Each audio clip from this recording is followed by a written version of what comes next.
ধরনের নেতৃত্ব যেভাবে নিঃস্বার্থ জনকল্যাণমুখী করে গড়ে তুলছে, যাতে মানুষ নেতৃত্বের মধ্য দিয়ে যে আসলে অন্য দলের সাথে পার্থক্য আমাদের এটুকুই যে পরিবর্তন মানুষ কেন যাচ্ছে।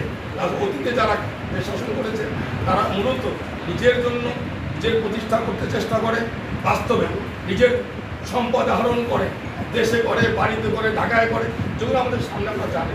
এইটা জামাত ইসলামের কোনো মানে মন্ত্রী এমপি মন্ত্রী কোনো সুযোগ নেই, কোনো দলের নেত্রীর কোনো সুযোগ এখানে কেউ চিন্তাও করে না যে আমি এটা করবো, আমি নেব।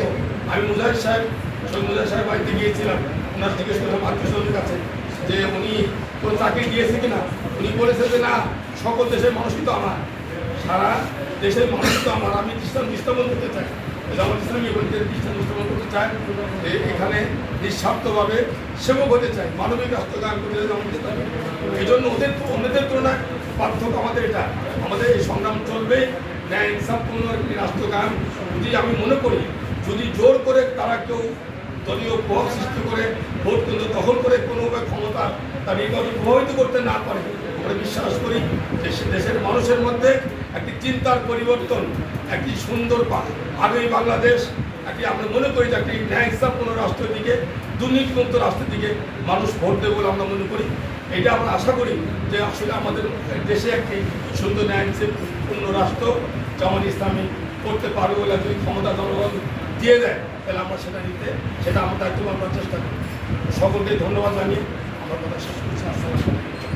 অনেক বড় একটা স্থায়ী এবং স্থায়ী জীবন রয়েছে এই দুনিয়ায়। সেই ভূখণ্ডটা আলাদা। আমরা যে আকাশ মণ্ডলী দেখি, আমরা যে বাতাসগুলো,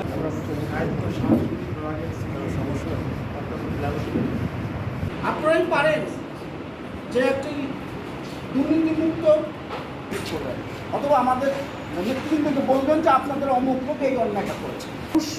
সত্যিকার অর্থে রাজবাড়ি কী ঘটেছে, সত্যিকার অর্থে এই কাদের ভূমিকা, সমাজ বিধ্বংসী ব্যক্তির যিনি হন না কেন তার বিরুদ্ধে যে সংবাদগুলো পরিবেশ জানি আপনাদেরকে আরও উপকার করতে এই জন্য আপনাদের মাধ্যমে জানতে পারি। একটা অনেক আমার জানা মতে এমন সংবাদ আপনাদের শুরু করা উচিত যা করে দিয়েছেন। এ পর্যায়ে আমাদের প্রধান জীবন ব্যবস্থা, ব্যক্তি, পরিবার, সমাজ, রাষ্ট্র সকল ক্ষেত্রে বিধান